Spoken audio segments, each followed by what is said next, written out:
বাংলা সাহিত্যের ভৌতিক, থ্রিলার, অলৌকিক এবং গোয়েন্দা গল্পের সম্ভার নিয়ে রচিত হতে থাকে একের পর এক কাহিনী।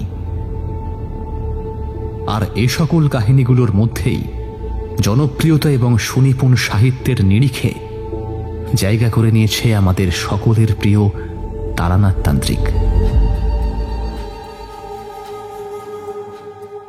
তন্ত্র, মন্ত্র এবং সাধনার প্রতিটা পরতেই মিশে থাকে এক নতুন ভাবনা। প্রতিটা গল্পে ভয় এবং রোমাঞ্চকর কাহিনীর সাক্ষী থাকি আমরা সবাই। সেই ধারা বজায় রাখতেই শ্রোতাদের পছন্দের তালিকায় সংযোজিত হতে চলেছে এক নতুন গল্প। শুনতে থাকুন আমাদের আজকের নিবেদন।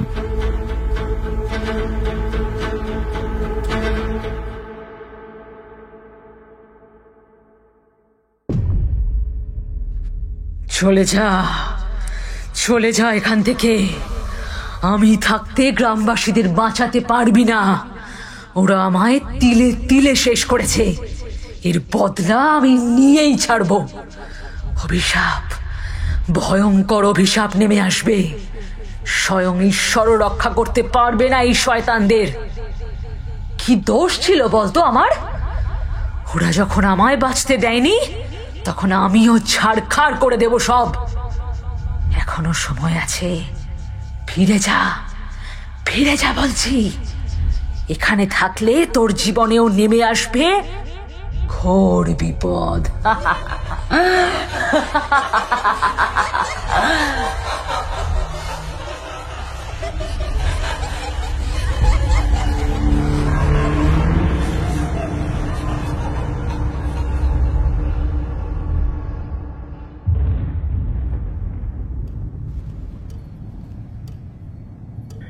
একাধারে এই বৃষ্টি যেমন আমাদের মনকে ভারাক্রান্ত করে তোলে, আবার অপরদিকে বহু মানুষের কাছে এই বৃষ্টি হলো ভগবানের আশীর্বাদ।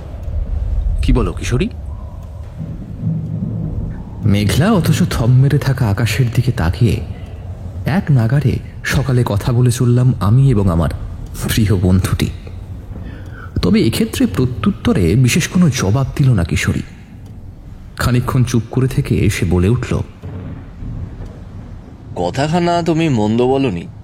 আর তাছাড়া সেই বৃষ্টি যদি প্রাক বর্ষার প্রথম জলবিন্দু হিসাবে মাটির সঙ্গে তার প্রথম যোগাযোগ স্থাপন করে, তাহলে তো আর কিছু বলারই থাকে না বন্ধু।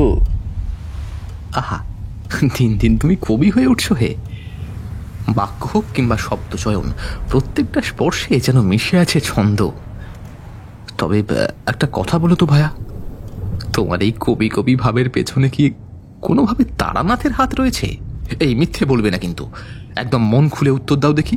সেই রকম কোনো ব্যাপার নয়, তবে হ্যাঁ, ঠাকুর মশাইয়ের সান্নিধ্যে আমাদের মগজ যে আগের তুলনায় যথেষ্ট খুলেছে, সেই বিষয়ে কোনো সন্দেহ নেই। খানিকক্ষণ ফের সব চুপ। মুহূর্তের অপেক্ষা শেষ করে কিশোরী ফের একবার বলে উঠল, আকাশের অবস্থা বিশেষ সুবিধের ঠেকছে না। কিছু সময়ের অন্তরালে বৃষ্টি নামলেও অবাক হওয়ার কিছুই থাকবে না, বুঝলে? তাছাড়া এই তো আর নতুন নয়। বিগত বেশ কয়েকটা দিন ধরে এইরকম আবহাওয়া এক প্রকার গাছোয়া হয়ে গিয়েছে। তা বলি কি, এহেন বৃষ্টি বাদলার দিনে তারানাথ তান্ত্রিকের বাড়ি গেলে কিন্তু মন্দ হয় না। তেলে ভাজা, চারির হাতে চা, আর সঙ্গে একটা জম্পেশ ভুতুড়ে গল্প। কি বলো হে? এক্ষেত্রে তুমি আমার মনের কথাটাই বলেছ বন্ধু। আমি কিছুক্ষণ আগেই সেটাই ভাবছিলাম। মাঝে বেশ কয়েকদিন যাওয়া হয়নি। তিনি নিশ্চয়ই আমাদের উপর খুব রাগ করেছেন, বুঝলে? আরে সে বিষয়ে বিশেষ চিন্তা করো না। এক্ষেত্রে পাসিং শোয়ের একটা প্যাকেট খানাই ওনার রাগ ভাঙানোর জন্য যথেষ্ট। আর তাছাড়া উনি যে আমাদের কতখানি ভালোবাসেন, সে কথা তো আর বলে দিতে হয় না কি না? আচ্ছা, গতবার তারানাথের একটা কথা নিশ্চয়ই তোমার মনে রয়েছে। কি বলো তো, ঠিক মনে পড়ছে না। আরে শেষবার উনি বললেন না, আগের মতো নাকি পসার জমছে না ঠিকঠাক, আর বাড়ি থেকেও বিশেষ বের হন না, তাই নিকট মানুষজনদের আসা যাওয়া কমে গিয়েছে। আর সত্যি বলতে কি জানো তো কিশোরী, এখন সব ভণ্ড মানুষদের কাছে ভিড় বেশি। আর যাদের প্রকৃত জ্ঞান রয়েছে তাদের মানুষ এড়িয়ে চলায় পছন্দ করে, জানো। কি আর করা যাবে বলো, সমাজ ধীরে ধীরে অধঃপতনের দিকে অগ্রসর হয়ে চলেছে। সে যাই হোক, মানুষের কাছে কতই না ভুতুড়ে রোমাঞ্চকর কাহিনী শুনে আসছি আমরা, আজ তার অন্যথা হয় কি করে। এইভাবে দু একখানা কথোপকথন শেষ করে মটলেনের সেই বিখ্যাত বাড়িটার উদ্দেশ্যে অগ্রসর হলাম আমরা। মাঝে বাড়ি থেকে দুটো ছাতা আর সামনের দোকান থেকে পাসিং শোয়ের প্যাকেট এবং তেলে ভাজা সঙ্গে নিয়ে রওনা দিলাম আমি আর কিশোরী।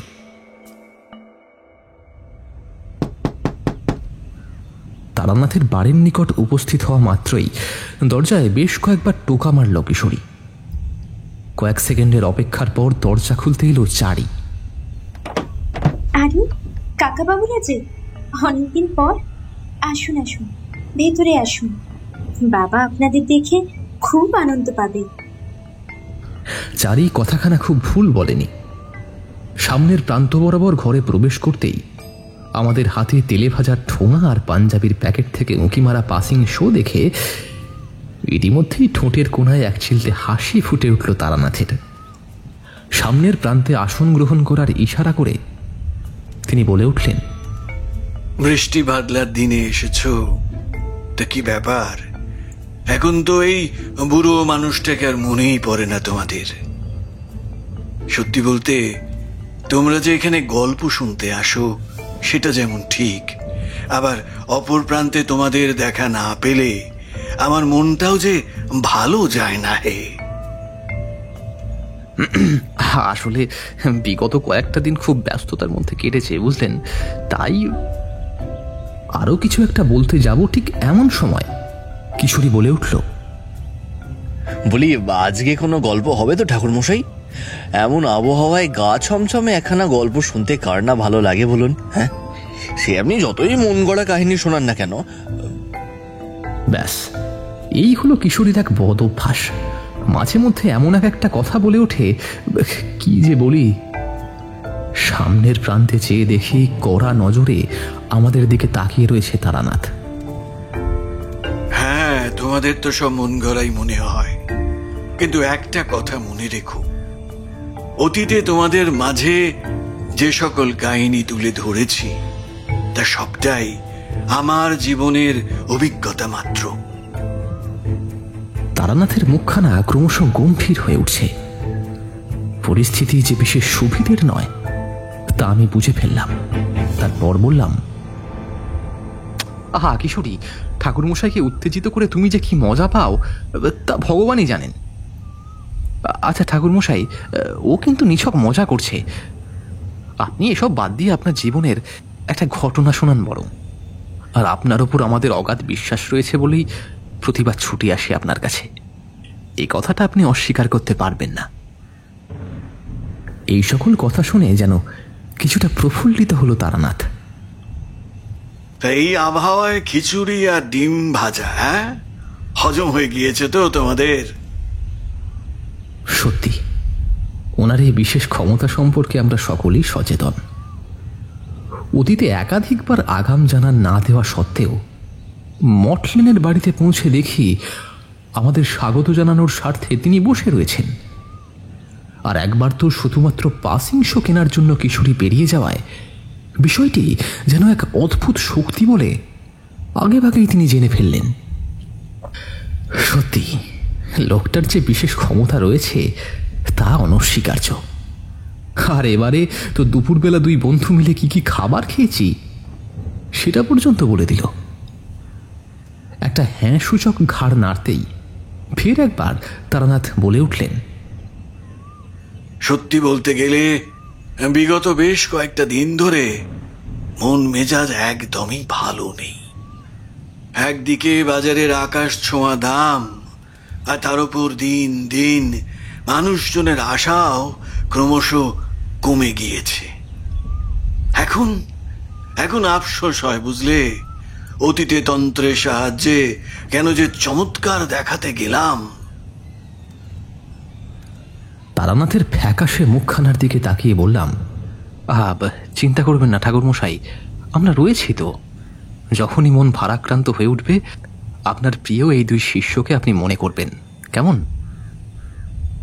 তোমরা দুজন আর চারিমা, এদের ভরসাতেই এখনো বেঁচে রয়েছি, বুঝলে? আমাদের মধ্যে চলা এই সকল কথোপকথনের মাঝেই তেলে ভাজা সহযোগে মুড়ি আর 3 কাপ চা রেখে গিয়েছে চারি। আচ্ছা ঠাকুরমশাই, বর্তমান যুগে সমাজের বুকে ঘটে চলা এই অনৈতিক কাজকর্ম, নারীদের অসম্মান, ধর্ম, বর্ণ, জাতি নির্বিশেষে মানুষের যে এই ভেদাভেদ, এর অন্ত কি কোথাও নেই? আর এর শেষ কোথায়? গত কয়েকদিন যাবৎ যেভাবে একাধিক ঘটনার কথা প্রকাশ্যে আসছে তা বড়ই বেদনাদায়ক। কথাখানা তুমি মন্দ বলনি হে।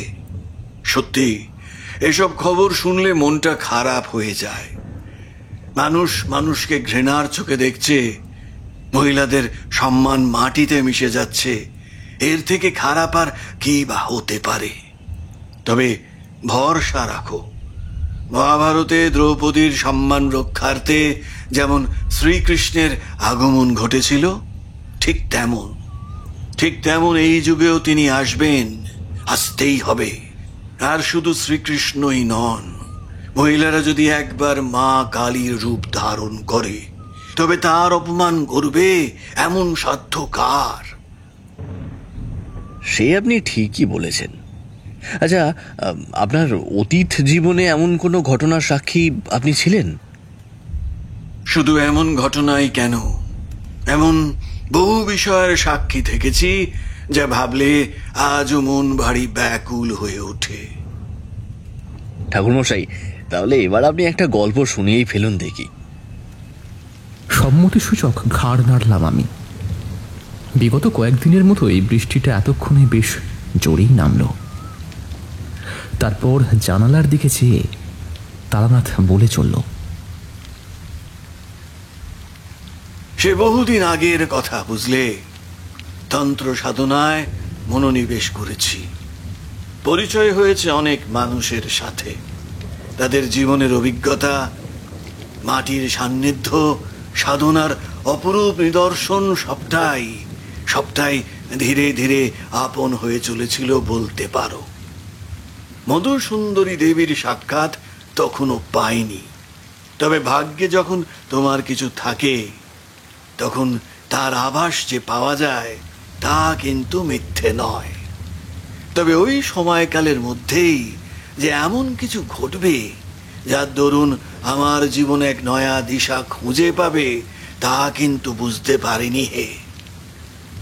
যাক, সে যাই হোক, এবার তাহলে আসল ঘটনায় আসা যাক। সময়টা জুন মাসের মাঝামাঝি।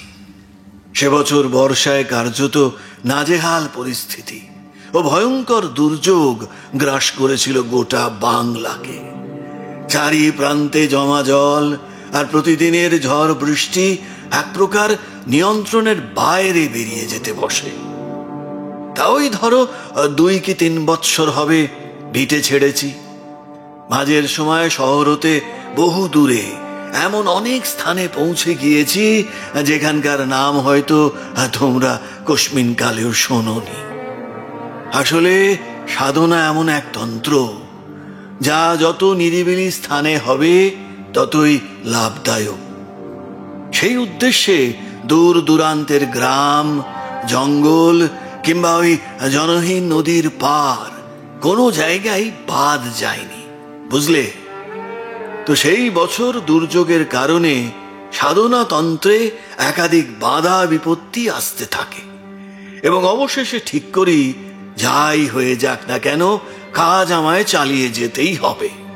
ঠিক যেমন ভাবে শত বিপত্তি মাঝেও ছোট্ট ছোট্ট শিশু পাখিরা জীবিকার স্বার্থে হাল ছাড়ে না, ঠিক তেমন ভাবেই জীবন যুদ্ধে জয়ী হতে গেলে লড়াই চালিয়ে যেতেই হবে। যাই হোক, তো সেই বৃষ্টি বাদলা মাঝে বেরিয়ে পড়ি নতুন এক জায়গার উদ্দেশ্যে।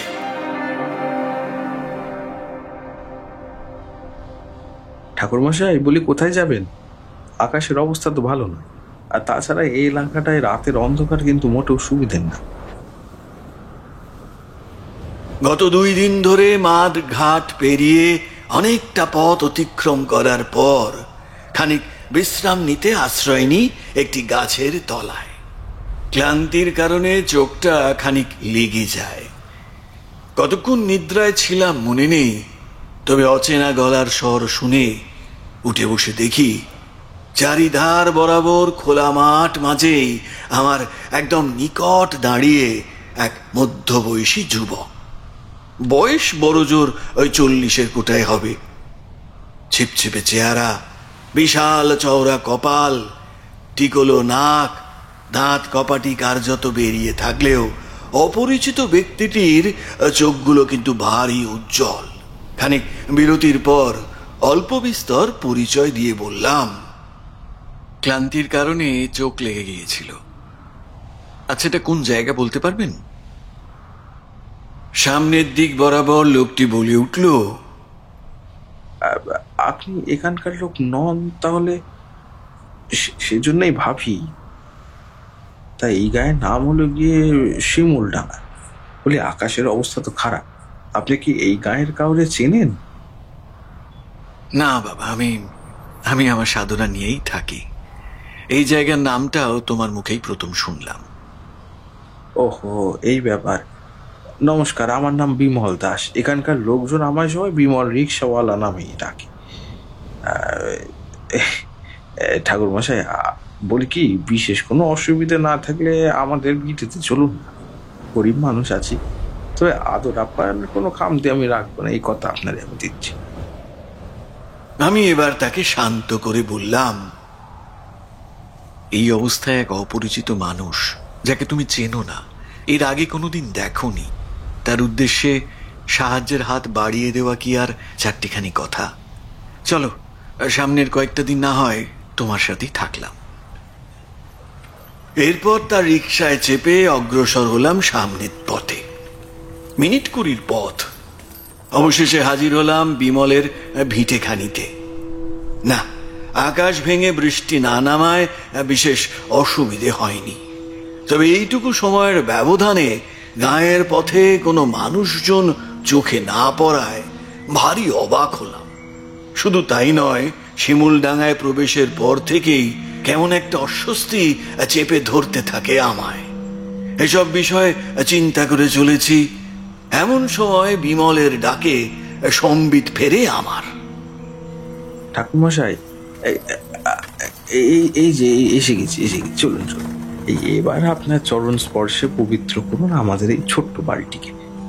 গায়ের যা অবস্থা, তাতে আপনার আগমন যদি কোনো চমৎকার করে। এই কথার পরিপ্রেক্ষিতে বেশ অবাক হলাম। গায়ের কোন অবস্থার কথা বলছে সে? যদিও বিশেষ না ভেবে তার দেখানো পথে কিছুটা এগুতেই চোখের সামনে ভেসে উঠল একদম ছোট্ট একখান বাড়ি। সামনে একটা উঠোন, উঠোনের মাঝ বরাবর তুলসী গাছ, তার ভেতরে এক চিলতে একটা ঘর। সত্যি, গ্রামের মানুষ কত কষ্ট করেই না জীবনযাপন করে। শহরে বসে তার আন্দাজ করা ভারী মুশকিল। ইতিমধ্যেই বিকেলের শেষ আলোটুকুর সমাপ্তি শেষে গাঢ় অন্ধকারে ছেয়ে গিয়েছে চারপাশটা। গ্রামের প্রবেশ পথ দেখে সেটাকে যতটা দিক বিদিক শূন্য মনে হয়েছিল, আদতে কিন্তু ততটাও নয়। অন্ততপক্ষে বিমলের বাড়ি যে প্রান্তে, সেখানে কিন্তু অনেক মানুষজন বসবাস করে বলেই মনে হয়। যদিও পথে ঘাটে তাদের দেখা কেন মিলল না, সে নিয়ে মনের অন্দরে একাধিক প্রশ্ন উঁকি দিতে শুরু করে আমার। তবে শিমুলডাঙ্গা যে জনমানুষ শূন্য নয়, তার জানান দিয়ে দূর হতে ইতিমধ্যেই শঙ্খধ্বনির শব্দ আসা শুরু করেছে। বিমলের বাড়িটা কিছুটা বেশ ছোট এবং সংকীর্ণ। বাইরে হতে তাও খানিকটা বড় মনে হলেও ভেতরে প্রবেশ করতে দেখি, ওমা, এই এক চিলতে জায়গায় কিভাবে জীবন যাপন করছে এরা। গিন্নি, ও গিন্নি, শুনছো? ওই কাকে সঙ্গে করে নিচ্ছি, দেখো। কই গেলে গো? একবার বেরাও দেখি।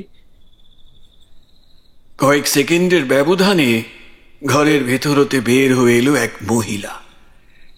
এক্ষেত্রে দারিদ্র্যের ছাপের সঙ্গে চোখ মুখ জুড়ে চিন্তাগ্রস্ত ভাবটাও স্পষ্ট। নিশ্চয়ই কোনো একটা কারণ রয়েছে। এসব ভেবে চলেছি, এমন সময় বিমল বললে, এই যে দেখো ঠাকুর মশাই এসেছেন। মাঠের দিক হয়ে ফেরার পথে দেখা হতে একেবারে সোজা হাতে করে নিয়ে চলে এসেছি। ওনার যেন কোনো অসুবিধে না হয়, কেমন? ব্যস্ত হইও না, আমি কিন্তু আর 5টা সাধারণ মানুষের মতোই, বুঝলে। দীর্ঘ যাত্রাপথের শেষে হাত মুখ ধুয়ে খানিক জল পান করে বর্তমানে উঠোনের এক প্রান্তে বসেছি। চিন্তা করবেন না ঠাকুর মশাই, সকালে বেশ কিছুটা চাল আর ডাল এনে রেখেছিল। মাসের প্রথম দিকটাই মোটামুটি চলে যায় আর কি, তারপর থেকেই সমস্যার সৃষ্টি হয়। রাতের খাবারে ডাল ভাত হলে অসুবিধা হবে না তো, বুঝতে তো পারছেন না। ওসব নিয়ে ভেবো না, সাধনার লক্ষ্যে না খেয়েও দিন কাটে আমার। আর তাছাড়া তোমরা আমায় থাকার স্থান দিয়েছ, এতেই আমি সন্তুষ্ট। এবার ভালোবেসে যা খাওয়াবে পরম তৃপ্তিতে সেই খাবার গ্রহণ করব আমি। তবে মনের মধ্যে বেশ কয়েকটা প্রশ্ন উকি দিচ্ছে, তোমায় কি জিজ্ঞেস করব? আমায় থামিয়ে এবার বিমল বললে, হ্যাঁ অবশ্যই, আপনার যা যা প্রশ্ন আছে জিজ্ঞাসা করুন। আমারও অনেক কিছু বলার আছে।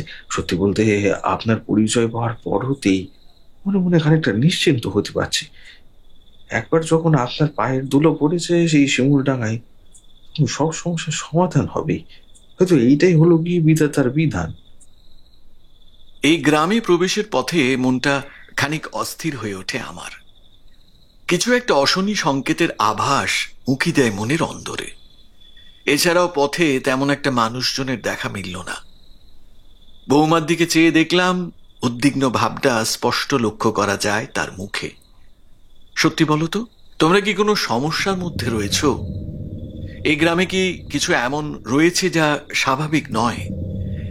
আমার কাছে কিছু লুকিও না হে, যা যা রয়েছে সবটা খুলে বলো। বেশ খানিকক্ষণ সব চুপচাপ। বিমলের দিকে তাকিয়ে দেখলাম ওর কপালে ইতিমধ্যে কয়েক ফোঁটা ঘাম আর চিন্তার বলিরেখা দেখা দিয়েছে।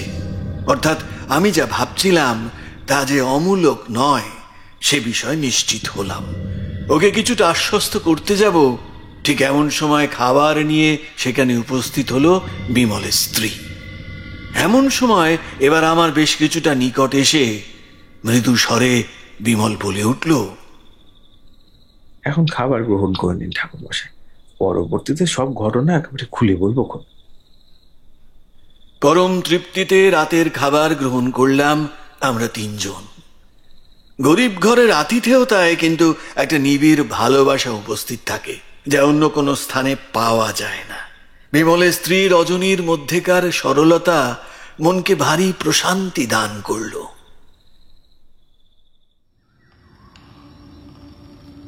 রাত তখন 9টা হবে। উঠোনের একদিকটায় বসে ওপরের দিকে শূন্য দৃষ্টিতে তাকিয়ে রয়েছি। এমন সময় সামনের প্রান্ত বরাবর যেন কিছু একটা চলে যাওয়ার আভাস মিলতেই সেদিকে দৃষ্টি নিক্ষেপ করে দেখি, কই না তো, কোথাও কেউ নেই। তাহলে কি আমার মনের ভুল? তাই হবে বোধহয়। এই ভেবেই আশ্বস্ত করলাম নিজ মনকে। এইভাবে কয়েক মুহূর্ত সময় অতিক্রান্ত হওয়ার পর অবশেষে সেখানে হাজির হলো বিমল। আমার পাশটাতে বসে সে বলল, এবার বলুন ঠাকুর মশাই, তখন কি বলছিলেন যেন? ও হ্যাঁ, ভালো মনে করালে বটে। তাই এখানে এসে থেকেই কিছু বিষয় আমার মনে খটকা তৈরি করেছে। তোমরাও যে কিছু একটা লুকোচ্ছ সে বিষয়েও এক প্রকার নিশ্চিত আমি। সবটা এখন খুলে বলো দেখি। প্রথমেই অবশ্য কিছু বলল না, খানিকটা সময়ের অপেক্ষা। অবশেষে ধীর কণ্ঠে বলে চলল সে, শিমুলডাঙ্গা গ্রাম ও এখানকার মানুষজন মোটো ভালো নেই ঠাকুর মশাই। আজ হতে প্রায় 1 বছর আগে থেকেই শুরু হয়েছে এই সংকট। আগে অবশ্যই এমন কিছুই দেখা যায়নি, তবে গত কয়েক মাস যাব কার নজর যে পড়েছে আমাদের এই গায়ে কে জানে। এতখানি বলে আকাশের দিকে এক পানে চেয়ে থাকে বিমল। দৃষ্টিখানি জুড়ে যেন এক উদাসীন ভাব বিরাজ করতে থাকে তার। কয়েক মুহূর্তের অপেক্ষা শেষে কিছুটা আশ্বস্ত করার সুরে বলে উঠলাম, হতাশ হইও না বাবা, হতাশ হইও না। ভগবান যা করেন মঙ্গলের জন্যই করেন। আশা ছেড়ো না। ওনার ওপর ভরসা রেখে অতীতের সব ঘটনা খুলে বলো, তারপর না হয় দেখি কি করা যায়। কেমন? বিমলের হাবভাবে বিশেষ একটা পরিবর্তন দেখা না গেলেও ফের একবার বলা শুরু করলো সে, তো যেটা বলছিলাম, গত বছরের কথা। প্রথম ঘটনাটি ঘটে ওই গাঁয়ের দক্ষিণ প্রান্তে, বিদ্যমান ওই রমন মুখুজ্জেদের বাড়িতে।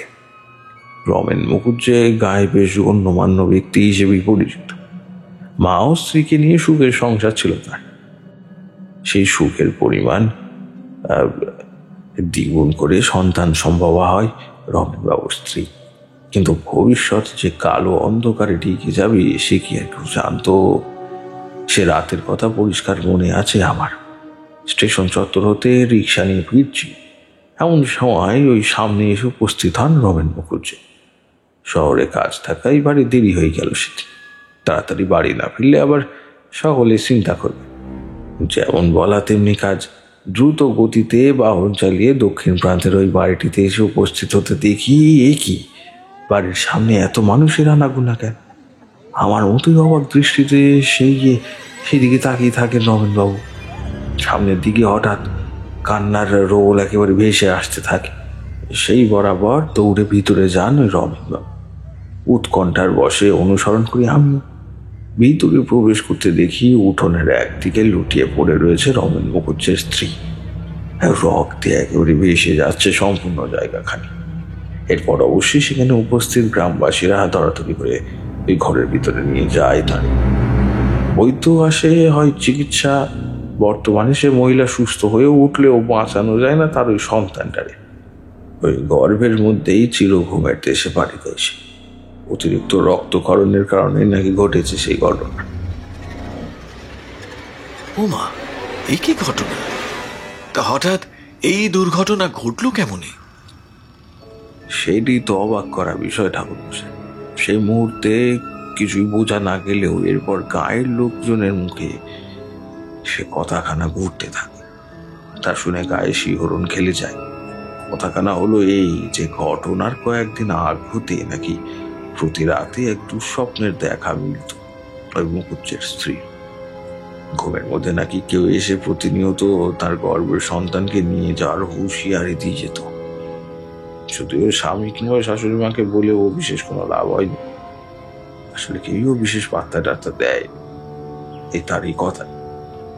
দেবী বা কেন, একই তো স্ত্রী মানুষের কথার বিশেষ কোনো দাম নেই এদের কাছে।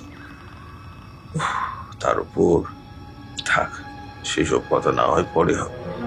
তবে এই ক্ষেত্রে স্বপ্ন যে শেষমেশ সত্যি হবে তার কে জানতো? ঘটনার সেই রাতেও নাকি খানিক চোখ লেগে যায় রমেনবাবুর স্ত্রী। আর তার মাঝে হঠাৎ কোনো এক ছায়ামূর্তি এসে তার সন্তানকে মেরে ফেলবার চেষ্টা করতে থাকে। ঘুমের মধ্যেও সেই ছায়ামূর্তির ওই পিছন পিছন দৌড়াতে গিয়ে উঠোন হতে পড়ে যায় সে। ব্যাস, তারপর সব অন্ধকার। ইতিমধ্যেই গলা ধরে আসে বিমলের। একই সঙ্গে তার কণ্ঠে ধরা দেয় অদৃশ্য অজানা এক ভয়। সেই দিকে তাকিয়ে আমি বলি, কোনো এক ছায়ামূর্তি? বিষয়টা তো মোটেও ভালো নয় হে। আচ্ছা, এরপরেও কি এমন কোনো ঘটনা? আমায় এক প্রকার থামিয়ে বিমল বলে ওঠে, তাহলে আর বলছি কি ঠাকুর মশাই, এই তো ছিল সবে শুরু। এরপর এমন একই ধরনের ঘটনা ঘটে মোট 6টি পরিবারে। সব মিলিয়ে সংখ্যাটা 7। প্রত্যেকবারই একই জিনিস, কোনো এক ছায়ামূর্তির আগমন আর সন্তান আর মায়ের আর্তনাদ। জীবনে প্রথমবার মাতৃত্বের অভিজ্ঞতা হতে বঞ্চিত হয় এরা প্রত্যেকে। সবচাইতে অবাক করা বিষয় হলো এই 7টি দুর্ঘটনার দরুন গর্ভবতী মহিলাদের কিন্তু কোনো রকম ক্ষতি হয় নাই। তো একটি ক্ষেত্রে চোট গভীর হলেও চিকিৎসার কারণে ও দ্রুতই পরে সুস্থ হয়ে ওঠে। খালি যত অভিশাপ সবটাই যেন আসন্ন সন্তানদের উপর। কিছুতেই যেন কোনো বাচ্চাকে জন্মাতে দেওয়া হবে না এই গায়ে। তবে এর পিছনে কারণ কি, কেই বা আছে এসবের নেপথ্যে, তা কেউ জানতে পারেনি। সব মিলিয়ে বর্তমানে গোটা শিমুলডাঙ্গা জুড়ে বিরাজ করে চলেছে অদৃশ্য এক অভিশাপ। ঠাকুর মশাই, আমাদের এই গ্রামকে যদি কেউ বাঁচাতে পারে তা সেটা একমাত্র আপনিই পারবেন। ঈশ্বর হয়তো ঠিক এই কারণেই আপনারে পাঠিয়েছে এই শিমুলডাঙ্গায়। কিছু একটা করুন ঠাকুর মশাই, কোনো একটা রাস্তা আপনি বের করুন। কার্যত হাত জোর করে আবেদন করতে থাকে বিমল। সত্যি বড়ই জটিল সমস্যা বটে। কে এই ছায়ামূর্তি? মায়ের গর্ভে তার সন্তানকে মেরে ফেলার পেছনে কারণ কি? মাথার ভেতর ঘুরতে থাকে একাধিক এমন প্রশ্ন। এরপর আর বিশেষ কোনো কথা হয় না। বিমলের কাঁধে হাত রেখে কেবল বলি, আচ্ছা বেশ, আমি দেখছি কি করা যায়, তুমি চিন্তা করো না। ঠাকুর মশাই, ভিতরে আপনার শোয়ার ব্যবস্থা করে দিয়েছি। আমরা না হয় এই বাইরেটাই শুভ, আপনি ভিতরে যান কেমন? প্রথমে অসম্মতি জানালেও পরে অবশ্য বিমলের আরজির কাছে হার মানতে হয় আমায়।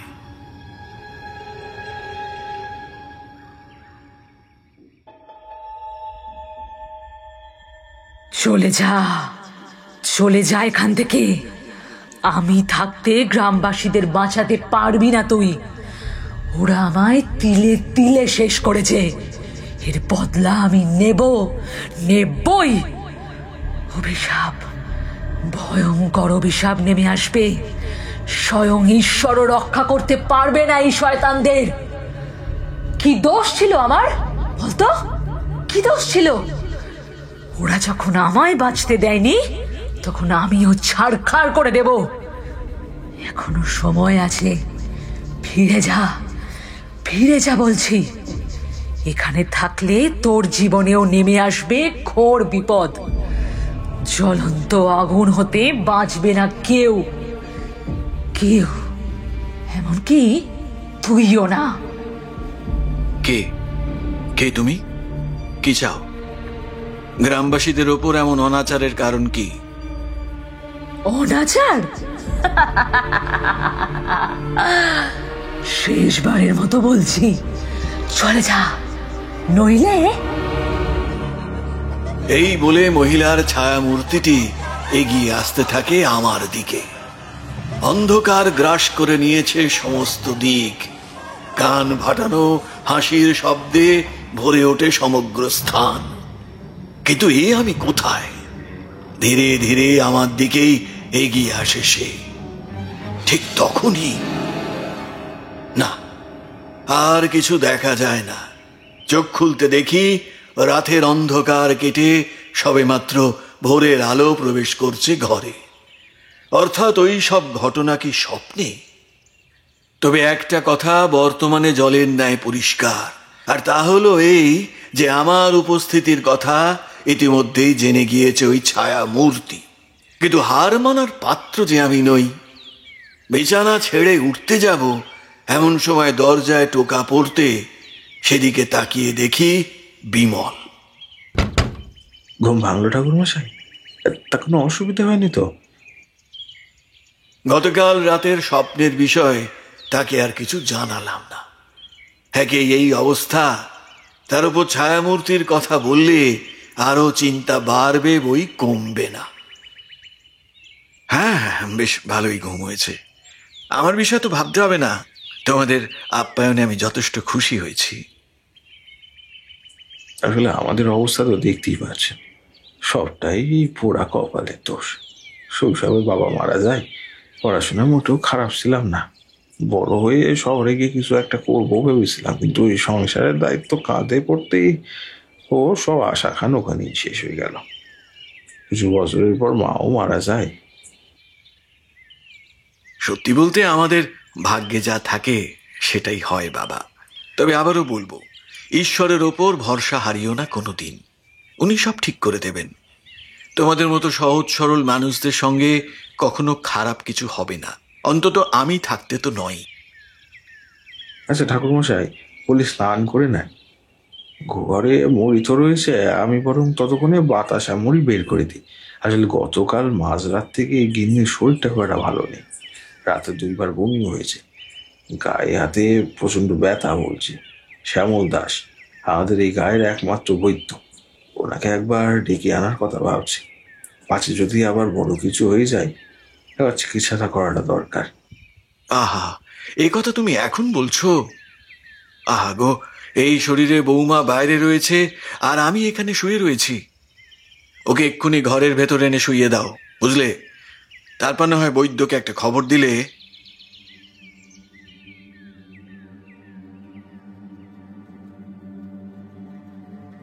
গতকাল রাতের দিকে বৃষ্টি হলেও আজ আবহাওয়ার যথেষ্ট উন্নতি হয়েছে। বেলা বাড়ার সাথে সাথে সূর্যের তেজও বেড়ে চলেছে। উঠোনের বাইরেটা প্রদীক্ষণ করে চলেছি, এমন সময় লম্বা চেহারার এক ব্যক্তিকে নিয়ে সেখানে উপস্থিত হলো বিমল। ইনি বোধ করি শ্যামল বৈদ্য। বয়স আন্দাজ 50-এর আশেপাশে, চোখে চশমা, হাতে দামি একখান ঘড়ি, পশার যে বেশ ভালোই রয়েছে তা কার্যত পরিষ্কার। আমার দিকে আর চোখে দেখে শটাং ভেতরে প্রবেশ করল সে। প্রায় 15 মিনিট সময় অতিক্রান্ত। বাইরে দাঁড়িয়ে আমি আর বিমল। ঠিক এমন সময় ভেতরতে খুলে গেল দরজা। তবে বাইরে এসে শ্যামল বৈদ্যর বলা কথাগুলো গায়ে শিহরণ ধরায় বিমলের। ফ্যাকাশে মুখ নিয়ে সে বলে, তোমার স্ত্রীর সন্তান সম্ভবা, তার গর্ভে তোমার সন্তান আসতে চলেছে। এতখানি বলে কিছু একটা যেন চিন্তা করল সে। কয়েক মুহূর্ত পর ফের একবার বলে উঠলে, কিন্তু গায়ের যা পরিস্থিতি, তাতে যে কি হবে তা কেউ জানে না। এখন তুমি যেটা ভালো বুঝবে সেটাই করবে। আচ্ছা, আপনাকে তো ঠিক চিনলাম না, আপনার পরিচয়? বর্তমানে আমার দিকে চেয়ে প্রশ্নগুলি করে ওই ব্যক্তি। নমস্কার, আমার নাম তারানাথ। আমি আমার সাধনা নিয়েই থাকি, পথে ঘাটে ঘুরে বেড়াই। গতকাল বিমলের সাথে সাক্ষাৎ হওয়ার পর ওর আবদারে এখানে এসে উঠি। আচ্ছা আচ্ছা, আমাদের এই শিমুলডাঙ্গার কাহিনী নিশ্চয়ই শুনেছেন। কার অভিশাপ লেগেছে কেউ জানে না। আপনি সাধক মানুষ, এখানে থেকে আর কি বা হবে, বরং আপনার উপরেও না বিপদ। আচ্ছা, এখন আমি চলি, কেমন? এই বলে সামনের পথে মিলিয়ে গেল সে। যদিও তার কথাগুলো বেশ কানে লাগলো আমার, বিশেষ করে কাল রাতে ছায়ামূর্তির মুখেও বলা সেই বিপদের কথা। অপর প্রান্তে বিমলের দিকে তাকিয়ে দেখি, মাত্র কয়েক সেকেন্ডের ব্যবধানে ওর মাথার ওপর যেন আকাশ ভেঙে পড়েছে।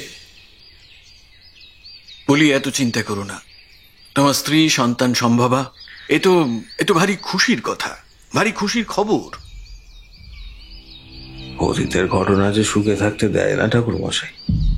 নইলে বৃত্তত্বের স্বাদ পেয়েও কি কেউ এই দুশ্চিন্তায় থাকে? আপনি বলুন। আচ্ছা ঠাকুর মশাই, ওই ছায়ামূর্তি কি আমার সন্তান কেউ সঙ্গে নিয়ে চলে যাবে? আমরা কি কিছুই করতে পারবো না? পৃথিবীর আলো দেখার আগে কি? না, আর কিছু বলতে পারে না সে। অভিশাপের অন্ধকার ছায়া যেন আষ্টে পৃষ্ঠে ধরেছে তার সমস্ত বননকে। যেটা হতে বেরোনো 4টিখানি কথা নয়।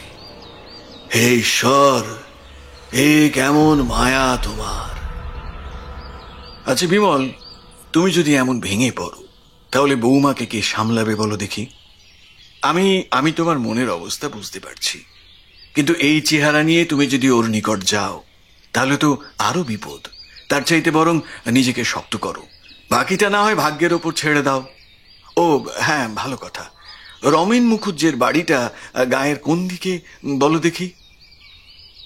কেন ঠাকুর মশাই, আপনি কি সেখানে যাবেন? হ্যাঁ গো, এ সকল ঘটনা সূত্রপাত যখন তার ভিটে হতেই শুরু হয়, তখন সেটায় যাওয়াটা বিশেষ প্রয়োজন। যদি কোনো পথ বের হয় চেষ্টা করি, দেখি না। আপনার ওপরেই এখন ভরসা। যদি বিপদ হতে আমার পরিবারকে কেউ রক্ষা করতে পারে তাহলে সেটা একমাত্র আপনিই পারবেন ঠাকুর মশাই। এইভাবে দু একখান কথা শেষে বিমলের বর্ণিত পথ অনুযায়ী হাঁটতে শুরু করলাম আমি। 15 থেকে 20 মিনিটের রাস্তা অতিক্রম করে অবশেষে হাজির হলাম রমেন মুখুজ্জের বাড়ি। মধ্যবয়স্ক ব্যক্তি, বয়স 40-এর দোরগোড়ায়। প্রথম দেখায় সুপুরুষ বলেই মনে হয়, তবে চক্ষু যুগল জুড়ে রহস্যের জাল। কি সেই রহস্য? ভবিষ্যতে গিয়ে সেই রহস্যের উদ্ঘাটন হবে, হতেই হবে। যেন সেই কারণেই আমার এখানে আসা। যাই হোক, সে কথা না হয় পরে হবে। তা যথাস্থানে গিয়ে জানতে পারি এই যে কয়েক মাস পূর্বে ওই দুর্ঘটনার পর দূর সম্পর্কের এক আত্মীয়ের বাড়ি গিয়ে ওঠে রমেনের স্ত্রী ও তার মা।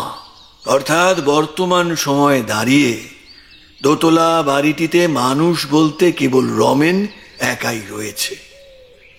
তো তার সঙ্গে কথোপকথনের সারাংশ হলো অনেকটা এই রকম। বিমলকে নিশ্চয়ই চেনেন আপনি, কি তাই তো? তা ওর মুখে গ্রামের সকল কাহিনীর বিস্তৃত বিবরণ শোনার পরেই আমার এখানে আসা। নমস্কার, আমি তারানাথ, তন্ত্র সাধনা নিয়ে থাকি। আপনার কাছে কিছু জিজ্ঞাস্য আছে, যদি সহায়তা করেন। হ্যাঁ হ্যাঁ, অবশ্যই অবশ্যই। আমার যা হারানোর তা তো হারিয়েছি। এখন আপনার সহায়তা করে গ্রামের কল্যাণ যদি করা যায় তবে তা থেকে আমি পিছুপা হব না। বলুন বাবা, যা যা জানার আছে বলুন, আমি শুনছি। বিমলের হতে জানতে পারি যে আপনার বাড়ি থেকেই এক অভিশাপের সূত্রপাত হয়, অর্থাৎ সর্বপ্রথম ঘটনাটি ঘটে এখানেই। আচ্ছা, আপনার স্ত্রীর সাথে ঠিক কি ঘটেছিল সেগুলো যদি একটু বলেন।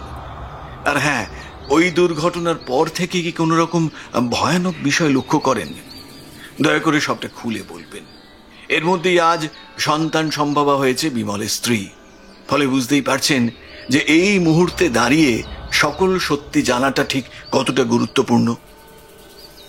ও, এই ব্যাপার। আরে, বিমলের মনের অবস্থা ঠিক কতখানি শোচনীয় তা সহজেই আন্দাজ করা যায়। আচ্ছা, যেটা জিগাইলেন সেই বিষয়ে আসি। আসলে আমার স্ত্রীর সাথে ওই ঘটনার পূর্বে যেহেতু এমন কিছুর আভাস মেলেনি, ফলে ওর কথায় প্রথমে বিশ্বাস হয় না। অতিরিক্ত চিন্তার কারণেই হয়তো ভুলভাল স্বপ্ন দেখছে, এই ভেবেই মনকে শান্ত রাখি। তবে কেবল এক বিভীষিকাময় রাত সমগ্র চিন্তা ভাবনার বদল ঘটায় আমার। স্ত্রীকে উঠোনের এক প্রান্তে লুটিয়ে থাকতে দেখে প্রচন্ড ভয় পেয়ে যাই। এরপর ডাক্তার ডাকা থেকে শুরু করে চিকিৎসা করালেও বাঁচানো যায়নি সেই ছোট্ট প্রাণটিকে। এক্ষেত্রে প্রাথমিক দৃষ্টিতে সেটাকে দুর্ঘটনা বলে মনে হলেও পরবর্তীতে এই একই ধরনের ঘটনা বাড়তে থাকায় আর নিশ্চিন্ত থাকা যায় না। অর্থাৎ অতীতে আমার স্ত্রী বর্ণিত ছায়ামূর্তি যে নিছক কোনো গল্প নয়, সে বিষয়ে আর কোনো সন্দেহ থাকে না। ব্যাস এইটুকুই। বর্তমানে মা আর বউকে এক আত্মীয়ের বাড়িতে পাঠিয়ে দিয়েছি। এখান থেকে দূরে থাকলে যদি খানিক স্বস্তি মেলে। এছাড়া আর কোনো রহস্যজনক বিষয় লক্ষ্য করেননি তো? ও, আরেকটা কথা, অতীতে শিমুলডাঙ্গার বুকে কি এমন কোনো ঘটনা ঘটেছিল যার কারণে এই অভিশাপ হতে পারে? না না, একদমই নয়। এমন কোনো বিষয় তো মনে পড়ে না। কিন্তু সেই ছায়ামূর্তি যেই হোক না কেন, তাকে চিরতরে বিদায় জানানোর জন্য যা যা করতে হয় আপনি করুন। আমরা সবাই আপনার পাশে আছি। বিমলের স্ত্রী আজ গর্ভবতী। যদি তার সন্তানকেও একইভাবে নিয়ে যায় ওই অপশক্তি, তাহলে কি হবে ভাবুন দেখি। এমন চলতে থাকলে গ্রামে আর কজন থাকবে সেটাই বড় প্রশ্ন হয়ে উঠেছে। ইতিমধ্যেই বেশ কিছু পরিবার হয় তাদের আত্মীয়, আর নয়তো শহরে পালিয়ে গিয়েছে। আর কয়েকদিন পর হয়তো আমিও। ওই অপশক্তি কি চায় সেটা যতক্ষণ না জানা যাচ্ছে ততক্ষণ তাকে বিদায় করা যাবে না। তবে বিমলের স্ত্রীর কিচ্ছু হবে না। ওদের মতো সাদাসিধে মানুষের সাথে খারাপ কিছু হতে পারে না। নিশ্চয়ই একটা পথ বেরোবে। আমি কিন্তু পুনরায় জিজ্ঞেস করছি, গ্রামে কি কোনো অঘটন অথবা এমন কিছু ঘটেছিল যার জন্য এই অপশক্তির জন্ম হতে পারে? দয়া করে একটু মনে করার চেষ্টা করুন। না, আমার তো এমন কোনো ঘটনার কথা মনে পড়ে না। আচ্ছা, অনেকটা সময় কেটে গিয়েছে, আসলে কাজেও বেরোতে হবে। এখন তাহলে ওঠা যাক, কেমন?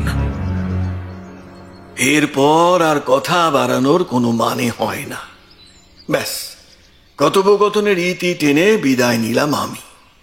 তবে একটা কথা, শেষ প্রশ্নের জবাবে বেশ খানিকক্ষণ এক প্রকার গুম মেরে থাকে রমেন।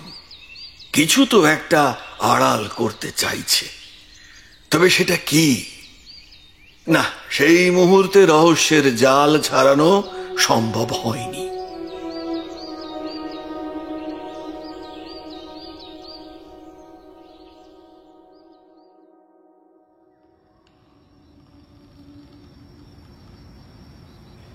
রাত তখন ওই 8টা কি 8:30 হবে। একে গ্রাম এলাকা, আর তার উপর ভয়ের পরিবেশ। অন্ধকার যেন আরো বেশি করে গ্রাস করেছে গোটা এলাকাকে। দূর হতে আসা শিয়ালের ডাক বেশ স্পষ্ট। আগের তুলনায় এখন বেশ খানিকটা সুস্থ রয়েছে বিমলের স্ত্রী। তবে মনের অসুখ কি আর এত সহজে ছাড়ে? অজানা এক উৎকণ্ঠা যেন বুক ফেটে বের হতে চায় ওদের। এত কিছুর মাঝেও আতিথেয়তায় কোনো খামতি রাখে না বিমল। ঠাকুরমশাই, রাতের খাবারটা বেড়ে দিই কেমন? গতকালের মতোই একটু ডাল সহযোগে। আরে না না, বৌমার এই শরীরে কোথায় তার যত্ন আত্মি করবে তা না করে আমায় নিয়ে চিন্তা করছো। এই কেমন কথা বলো দেখি। আচ্ছা শোনো, তোমার সাথে জরুরি কয়েকটা কথা রয়েছে। খাওয়া দাওয়ার পর্ব শেষে একবার এসো কেমন? আর আজ বৌমার জন্য ঘরেই বিছানার ব্যবস্থা করো, আমি না হয় এই বাইরেটা শুয়ে পড়ব। সম্মতি সূচক ঘান নাড়ে সে। যেমন বলা তেমন কাজ। রাতের খাবার সেরে হাত মুখ ধুয়ে বর্তমানে বাইরের এক কোণে বসে আমি, সঙ্গী বিমল। আজ রমেন মুখুজ্জের বাড়ি গিয়ে তার সাথে অনেক বিষয় আলোচনা হয়।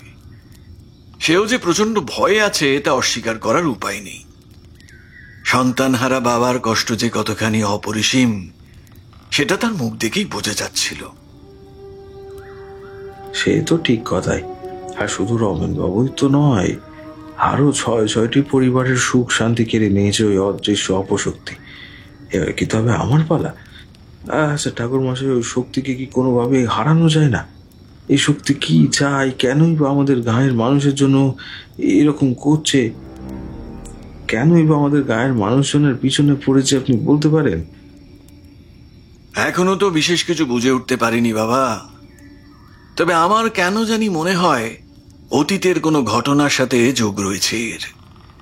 তুমি কি এই বিষয়ে কোনো কিছু জানো?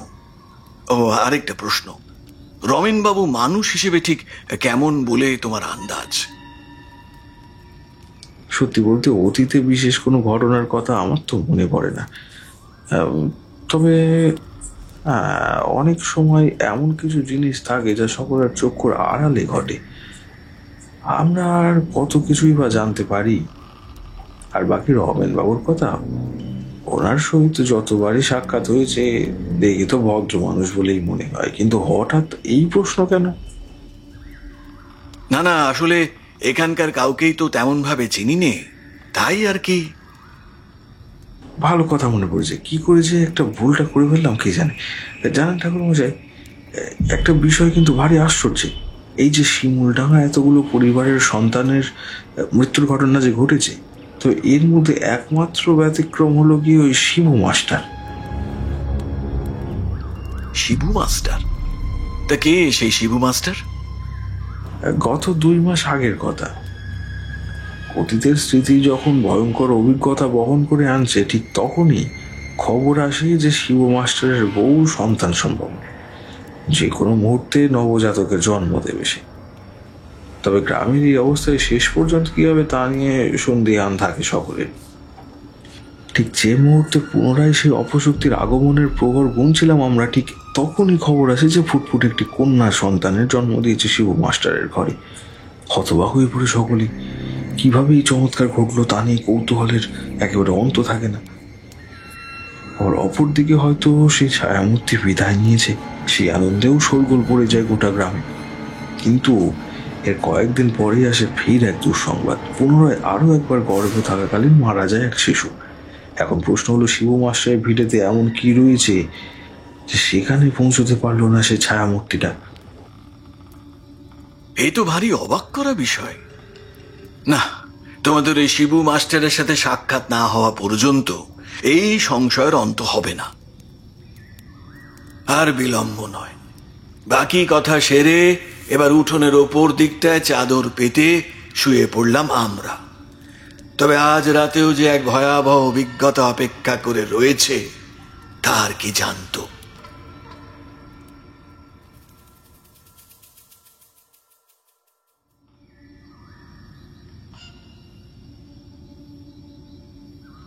রাত তখন বেশ গভীর, ঘুমে আচ্ছন্ন সমগ্র গ্রামবাসী। গভীর নিদ্রায় মগ্ন 2 চোখ। ঠিক এমন সময় ভয়ার্ত এক আর্তনাদে ধরপর করে উঠে বসি।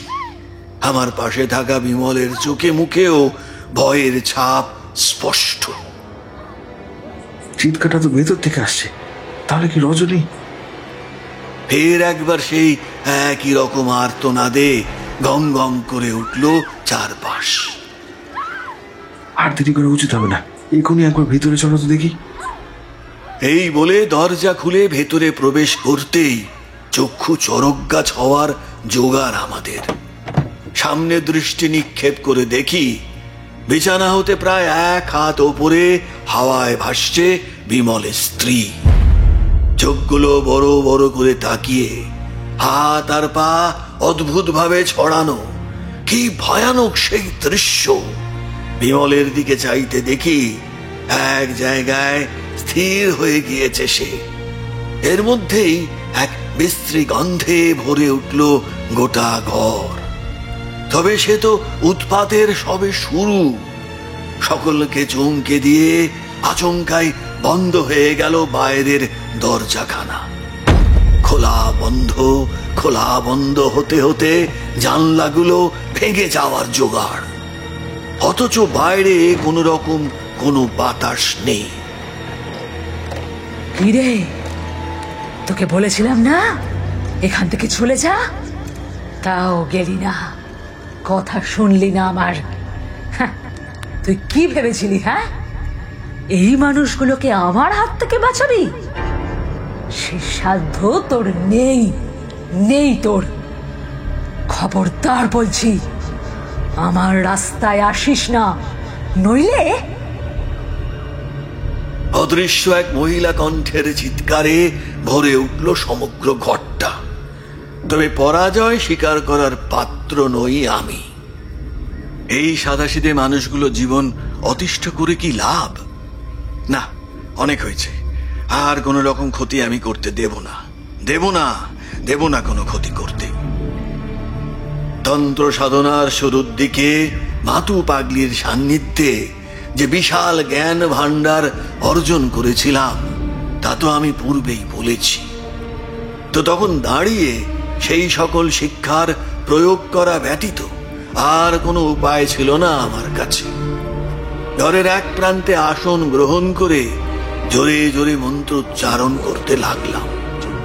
খানিক মুহূর্তের মন্ত্র জপ, ব্যাস ধীরে ধীরে শান্ত হয়ে এলো পরিবেশ।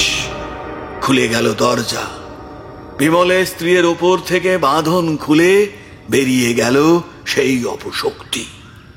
তবে ও শুনছো? তুমি ঠিক আছো? কি গো, কিছু বলছো না কেন? কি হয়েছে তোমার? তোমার কিছু হয়ে গেলে আমার কি হবে বলো দেখি। ওকে একটু বিশ্রাম করতে দাও, অপশক্তির বাঁধন হতে সবে বেরিয়েছে। আরেকটা কথা, গলা হতে একটা তাবিজ খুলে সেটি বিমলের দিকে বাড়িয়ে দিলাম। বড় এক সাধক আমায় এই তাবিজটা দিয়ে বলেন, এটা যতক্ষণ তোর কাছে থাকবে ততক্ষণ কোনো প্রেত কিংবা ভূত কেউ তোর কোনো ক্ষতি করতে পারবে না। এখন এটির সবচেয়ে বেশি প্রয়োজন তোমার স্ত্রীর, ওকে এটা পড়িয়ে দাও, বুঝলে? ব্যাস, সেই রাতে আর খারাপ কিছু ঘটে না। তবে একটা প্রশ্ন বহুক্ষণ ধরে মনটাকে ব্যাকুল করে তুলছে। কয়েক মুহূর্ত পূর্বে মন্ত্র জপের সময় ঘরের ভেতর ছায়ামূর্তির স্পষ্ট আভাস পাই আমি। তবে একটি নয়, বরং দুইটি ছায়ামূর্তি উপস্থিত থাকে সেখানে। কিন্তু না, আর বিশেষ ভাবনার সময় পাওয়া যায় না। ঘোর নিদ্রায় বুজে আসে চোখ।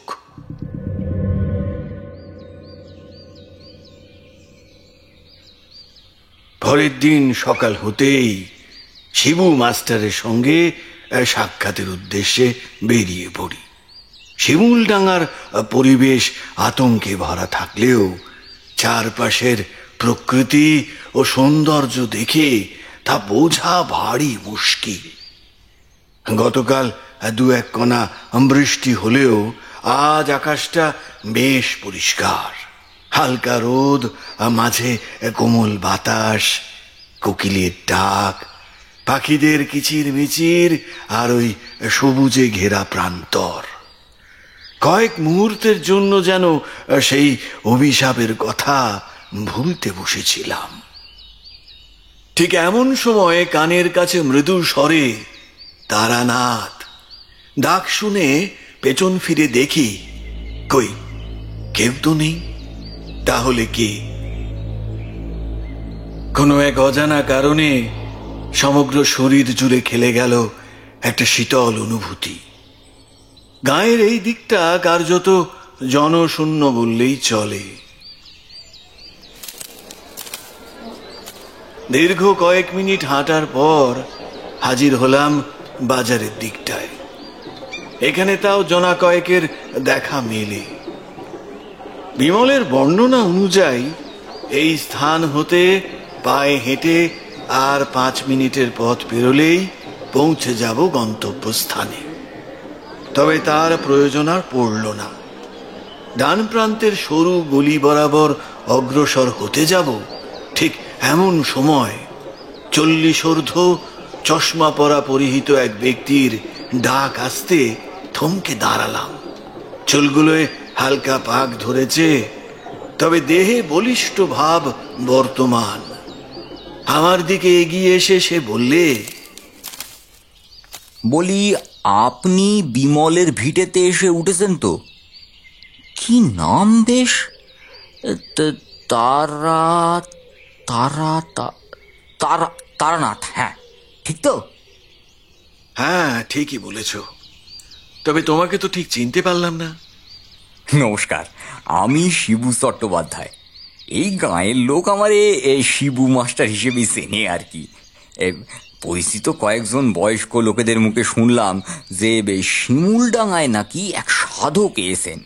দেখুন দেখি, আজকে আপনার সাথে সাক্ষাৎটা হয়ে গেল। সবই ঈশ্বরের কৃপা। এই যেমন দেখো, আমি তোমার কাছে আসছিলাম আর তুমি এখানেই। আমার কাছে কেন ঠাকুর মশাই? কোনো বিশেষ দরকার? সে দরকার আছে বটে, তবে এখানে নয়। যদি অসুবিধে না থাকে তাহলে তোমার বাড়ি গিয়ে কথা বলা যেতে পারে কি? অবশ্যই, এ তো আমার পরম সৌভাগ্য। চলুন চলুন চলুন। এই বলে সামনের গলিতে প্রবেশ করে মিনিট 5 পথ অতিক্রম করে অবশেষে হাজির হলাম তার বাড়ি। রমেনের ন্যায় এই বাড়িতেও মানুষ বলতে কেবল শিবু মাস্টারই। পরবর্তীতে জানা গেল যে সন্তান জন্ম দেওয়ার পর কয়েকদিনের জন্য বাপের বাড়িতে গিয়েছে তার স্ত্রী। আচ্ছা শিবু, গত কয়েক মাসে ঠিক কি কি হয়ে চলেছে তা নিশ্চয়ই তোমার অজানা নয়। অপশক্তি বলো কিংবা অদৃশ্য ছায়া মূর্তি, তার তাণ্ডবে 7টা ছোট্ট প্রাণ পৃথিবীর আলো দেখার আগেই হারিয়ে গিয়েছে অন্ধকারে। কিন্তু সবচাইতে অবাক করা বিষয় হলো এই সময়কালের মধ্যেই আবার তোমার ঘরে নবজাতিকার জন্ম হয়েছে। এখন প্রশ্ন হলো, সেই অপশক্তি তোমার স্ত্রীর ওপর আক্রমণ করলো না কেন? না, এটি যে অত্যন্ত সুখকর ঘটনা সে বিষয়ে সন্দেহ নেই, তবে এর নেপথ্যে কারণ যে নিশ্চয়ই একটা রয়েছে সেটা তুমিও জানো। তো তোমার নিকট আসার উদ্দেশ্য হলো সেই কারণটি জানা। আশা করি তোমায় আমি সবটা বোঝাতে পেরেছি। এতখানি বলে এবার থামলাম। দীর্ঘ পথ অতিক্রম ও কথা শেষে বেশ হাঁপিয়েই গিয়েছিলাম।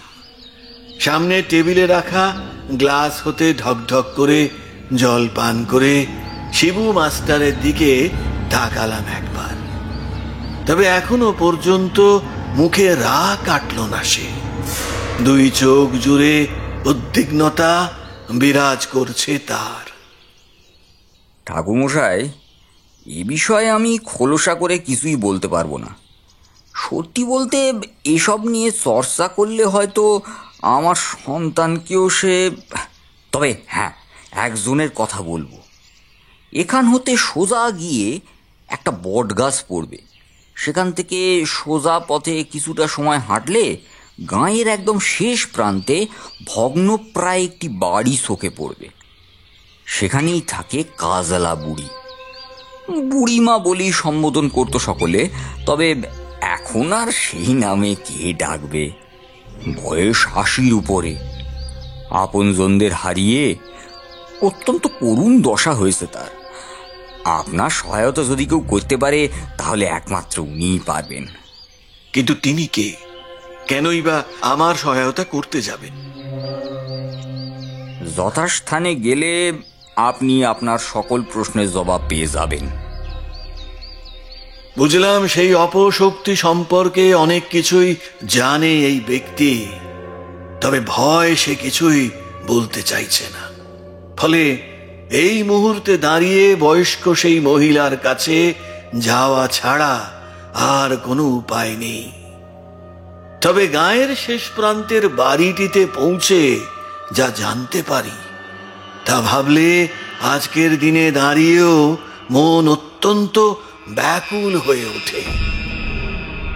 বিকেলের শেষ আলোটুকুর পরিসমাপ্তি ঘটে ধীরে ধীরে অন্ধকারে ডুবে যাচ্ছে সম্পূর্ণ শিমুলডাঙ্গা গ্রাম। আজ রাতেই একটা ব্যবস্থা করতে হবে, নইলে ঘোর বিপদ অপেক্ষা করে থাকবে সকলের জন্য। একাধিক রহস্য ও তার সমাধান সূত্রগুলিকে সঙ্গে নিয়ে ফিরছি। এমন সময় বাজার চত্বরে একসঙ্গে বেশ কিছু গ্রামবাসীকে দেখে খানিক অবাক হলাম। রাতের দিকে এত মানুষ একসাথে কি করছে? দূর হতে মনে হলো কানাঘুষো কিছু আলোচনা করে চলেছে ওরা। সামনে গিয়ে জিজ্ঞাসা করলাম, বলি কিছু হয়েছে নাকি? তোমরা এত রাতে সব এখানে? ভিড়ের মধ্যে থাকা এক ছোকরা বলে উঠল, আর বলবেন না, ফের একবার রক্ত খেলায় মেতেছে সেই ছায়ামূর্তি। কেন, আবার কি হলো? সকালে তো সব ঠিক ছিল, নতুন করে কি কিছু? রমেন মুখুজ্জের নাম শুনেছেন নিশ্চয়ই। একটু আগেই মারা গিয়েছে সে। বলা ভালো অপশক্তির শিকার হয়েছে রমেনদা। তাহলে কি আর বলি বলুন তো? বউয়ের পেটে সন্তান হারিয়ে এমনিতেই কষ্ট পাচ্ছিল কয়েকদিন ধরে, তারপরে নিজেই। এই চলো চলো একবার দেখি গিয়ে। ধীরে ধীরে সকলেই চলল সেদিকে। গত 2 দিনের ন্যায় গোটা আকাশ জুড়ে মেঘের আনাগোনা। মাঝে পরপর কয়েকবার বিদ্যুতের ঝলকানি খেলে গেল। সেই আলোয় স্পষ্ট লক্ষ্য করা যায় রমেনের বাড়িখানা। এক নিবিড় কালো ছায়া আবিষ্ট করে রেখেছে সেটিকে। গতকালের সেই চার দেওয়ালের ভেতর ঢুকতেই দেখি মেঝের একটি কোণে পড়ে রয়েছে রমেনের মৃতদেহ। হাত পা অদ্ভুতভাবে বাঁকানো, অর্ধেক খাওয়া আঙুলগুলো দেখে মুখটা ছ্যাঁত করে ওঠে। বুকের কাছে বেশ কয়েকটা আঁচড়ের দাগ, আর সবচাইতে ভয়াবহ বিষয় হলো দেহের সাথে মাথার কোনো যোগ নেই। শরীর থেকে কয়েক হাত দূরে গড়াগড়ি খাচ্ছে টাটকা রক্তে রঞ্জিত সেই মুন্ডুখানা। স্থির নয়, বরং বাম থেকে ডান, আবার ডান থেকে বামে দুলে চলেছে সেটি। না, এই বীভৎস দৃশ্য দেখে সেখানে থাকার সাহস হয় না কারোরই। এক ছুটে বেরিয়ে আসে সকল গ্রামবাসী। বর্তমানে গায়ের মাঝ বরাবর একটি অশ্বত্থ গাছের নিকট উপস্থিত হয়েছে সকলে। আমার ঠিক পাশেই দাঁড়িয়ে বিমল ও তার স্ত্রী। এমন ঘটনার কথা কানে আসতেই ছুটে আসি। একা ঘরে আমার কিংবা স্ত্রীর কারোরই থাকার সাহস হয়নি ঠাকুরমশাই। সে তুমি ঠিকই করেছ। আমাদের কথার মাঝে গ্রামের এক মোড়ল বলে উঠলে, আর শান্ত দেখা যায় না। গুনে গুনে 9টা মৃত্যু, 7টি শিশু। রমেন আর মাঝে স্বপন, সংখ্যাটা ধীরে ধীরে বেড়েই চলেছে। তার এই কথার প্রত্যুত্তরে সেখানে উপস্থিত শ্যামল বৈদ্য বলল, হ্যাঁ ঠিকই তো, স্বপনের কথা আমরা সবাই ভুলেই গিয়েছিলাম। লক্ষ্য করলে দেখা যাবে ঠিক স্বপনের মতো করেই মৃত্যু হয়েছে রমেনের, কোনো পার্থক্য নেই। হ্যাঁ ঠিকই তো, 4-5 জনকে পাঠিয়েছি, ওরা ইতিমধ্যে রমেনের মৃতদেহ নিয়ে শ্মশানের দিকে রওনা দিয়েছে। কিন্তু এসবের একটা বিহিত করাটা বড় প্রয়োজন। এতখানি বলে বর্তমানে আমার দিকে হাত জোর করে বয়স্ক ব্যক্তিটি বললেন, ঠাকুরমশাই, আপনি একমাত্র পারবেন আমাদের উদ্ধার করতে। দয়া করে কিছু একটা করুন। ঠিক ঠিক ধ্বনিতে ভরে গেল চারিপাশ। এসব কথা শুনে এবার শান্ত গলায় বললাম, চিন্তা করো না, বর্তমান যা পরিস্থিতি তাতে মাথা ঠান্ডা রেখে এই আতঙ্ক থেকে নিস্তার পাওয়াটা গোটা গ্রামের জন্য অত্যন্ত প্রয়োজনীয় হয়ে পড়েছে। তাই বলি, তোমরা যদি আমাকে বিশ্বাস করো তবে আজ রাতে এই স্থানে বসে আমি পুজো করতে চাই। তোমাদের এই অবস্থা থেকে যদি কেউ রক্ষা করতে পারে তাহলে তিনি স্বয়ং ঈশ্বর। মায়ের পুজোই একমাত্র রাস্তা। এবার তোমরা বলো, করবে আমায় বিশ্বাস? আপনি ঠাকুরমশাই, আপনার উপর আমাদের সম্পূর্ণ আস্থা রয়েছে। আপনি পুজো করুন বাবা, আমরা সবাই উপস্থিত থাকবো। কি বলো তোমরা? প্রথমে অবশ্য শ্যামল ডাক্তার খানিক আপত্তি জানালেও পরে রাজি হয় সে।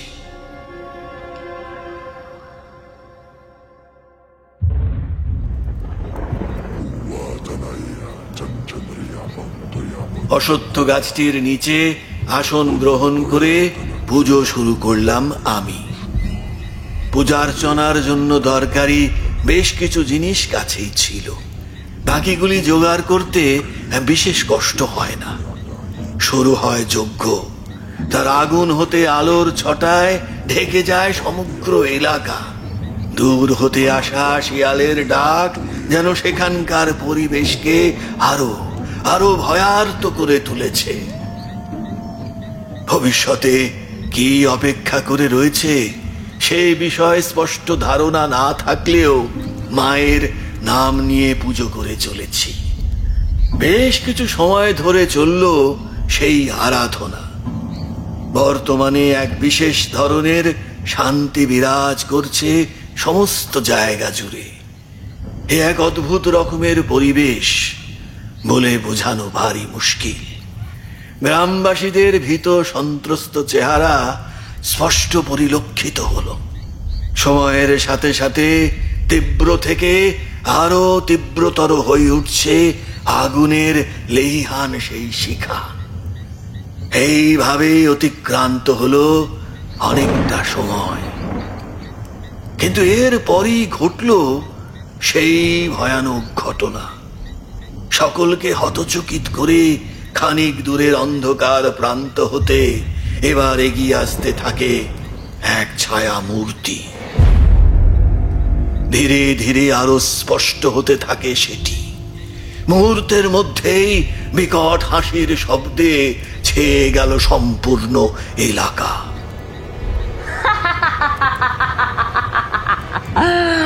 তারানাথ, আর 5টা সাধারণ মানুষের মতো তুই তো নোস। প্রথমেই সাবধান করেছিলাম, চলে যা এখান থেকে, কিন্তু তুই শুনলি না আমার কথা। উল্টে এখন যজ্ঞের আয়োজন করেছিস। কই, ওই শয়তানটাকে তো মরতেই হলো। বাঁচাতে পারলি? বল বল, কে বাঁচাতে পারলি? কেউ বাঁচবে না, কেউ না। গোটা গ্রামকে ধ্বংস করে দেব আমি, ঠিক যেমন করেছিল ওরা। কিরে, কিছু বলছিস না যে? আমার বাড়ি পর্যন্ত পৌঁছে গেলি, কই কিছু হলো? এর একবার হেসে গলায় হেসে উঠল সে। বন্ধ কর এই যজ্ঞ, শেষবারের মতো বলছি, কিন্তু বন্ধ কর, বন্ধ কর। অতীতের সব ঘটনার কথা আমি জানি। তোমার বদলা তো শেষ হয়েছে, তাহলে এখন আর কি চাও তুমি? এই নিরীহ মানুষদের জীবন অতিষ্ঠ করে কি লাভ? নিরীহ? এরা নিরীহ? মেয়ে মানুষের সম্মান করতে জানে না যে সমাজ, তাদের তুই নিরীহ বলিস? গ্রামের একটা পরিবারের সাথে কি হলো সেই খবর যারা রাখে না, তারা আর যাই হোক কখনোই নিরীহ হতে পারে না, কখনো না। দেখো মা, কয়েকজনের অবিচারের সাজা সবাইকে দিও না। এখানে উপস্থিত অনেকে হয়তো আসল সত্যিটা জানেই না। আমার একটা কথা শোনো, অতীতের সব কথা তুমি খুলে বলো মা, দেখবে মন অনেক হালকা হবে। তোমার কাজলা মাও সেটাই চায়, একবার বিশ্বাস করে দেখোই না।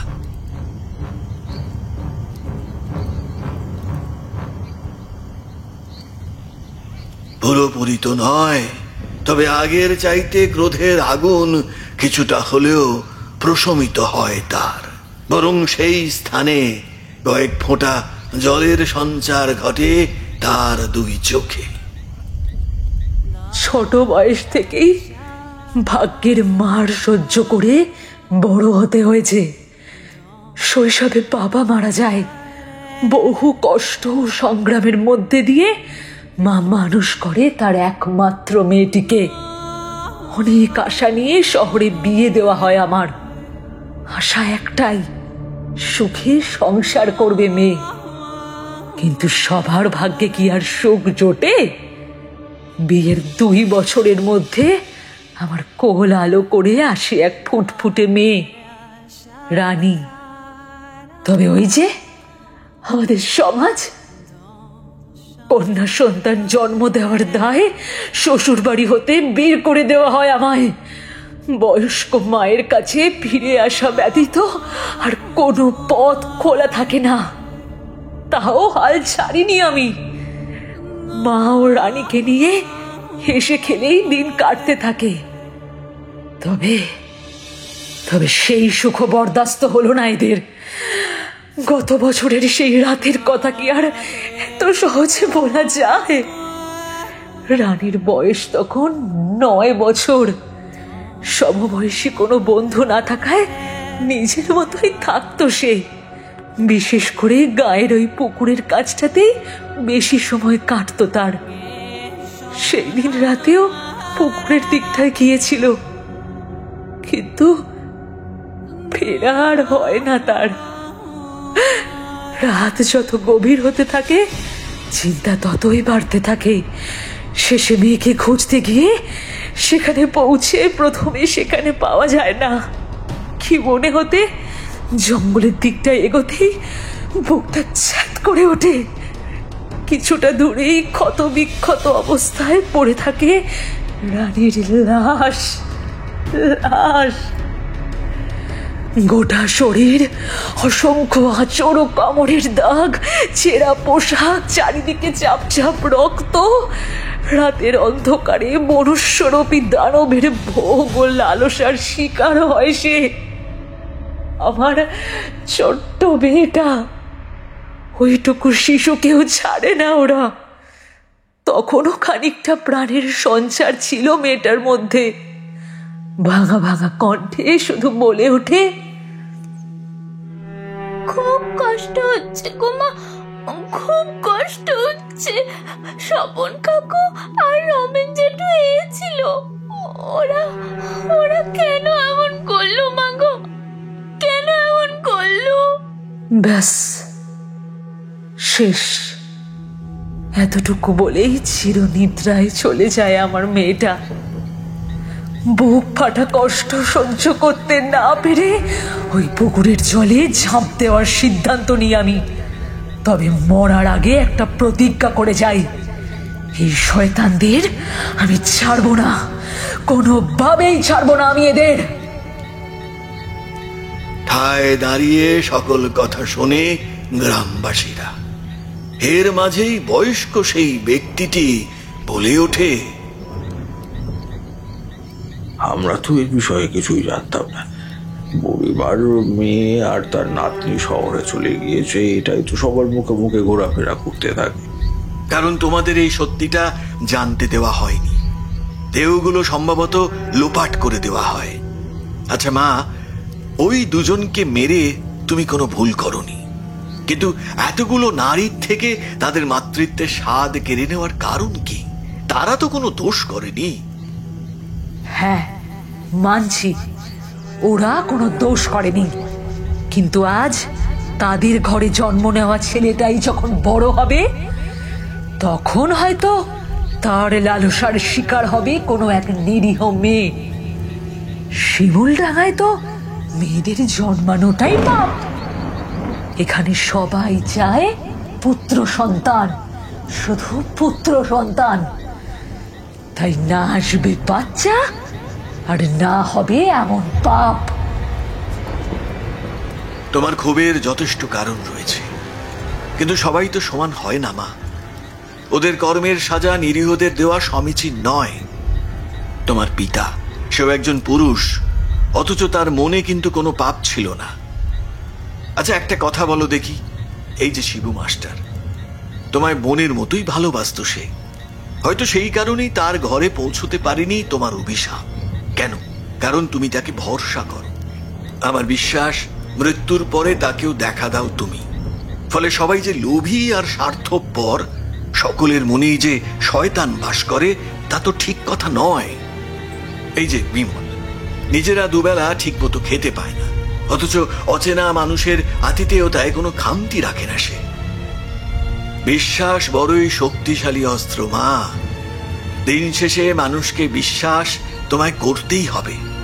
হ্যাঁ, তবে এক্ষেত্রে সঠিক মানুষ হওয়াটা অত্যন্ত জরুরি। আমার কথার মাঝেই চারিপাশ জুড়ে শীতল বাতাস বয়ে গেল একবার।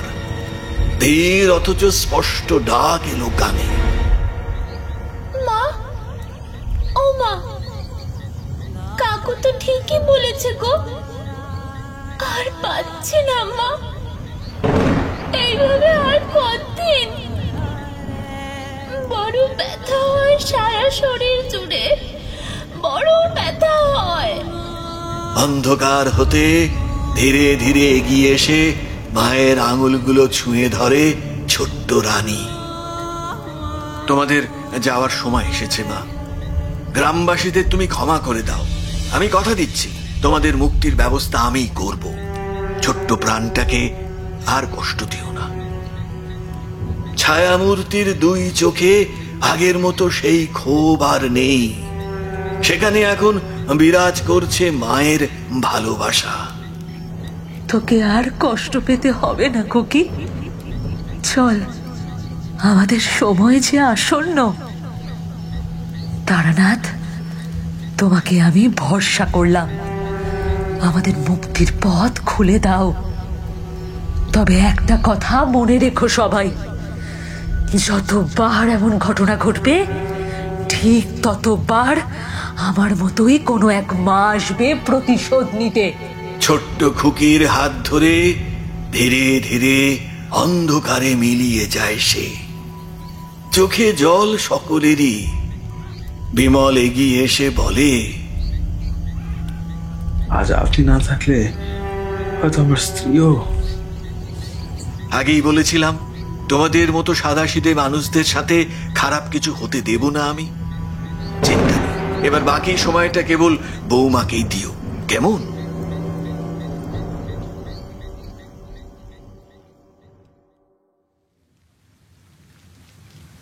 অতীত জীবনের কাহিনীর পরিসমাপ্তি ঘটিয়ে বাইরের বৃষ্টির দিকে এক দৃষ্টিতে তাকিয়ে থাকলেন তারানাথ। বৃষ্টিটা এখন কিছুটা ধরেছে। কয়েক মুহূর্ত পরে আমি বলে উঠলাম, আচ্ছা ঠাকুরমশাই, গ্রামে আর কোনো অঘটন হয়নি তো? না, তারপর থেকে আর কিছু হয়নি সেখানে। এখনকার দিনেও যদি এমনটা হতো, যেভাবে সমাজের অবক্ষয় শুরু হয়েছে তাতে আর শান্ত হয়ে থাকা যায় না। এর থেকে বাঁচার কি কোনো উপায় নেই ঠাকুরমশাই? অপর প্রান্তে তারানাথ মৃদু হেসে উঠে বলল, ওই যে বিশ্বাস, বিশ্বাস তোমাদের রাখতেই হবে। পাপ বাড়লে পাপীদের বিনাশ করতে তিনি আসবেন, আসতেই হবে তাকে।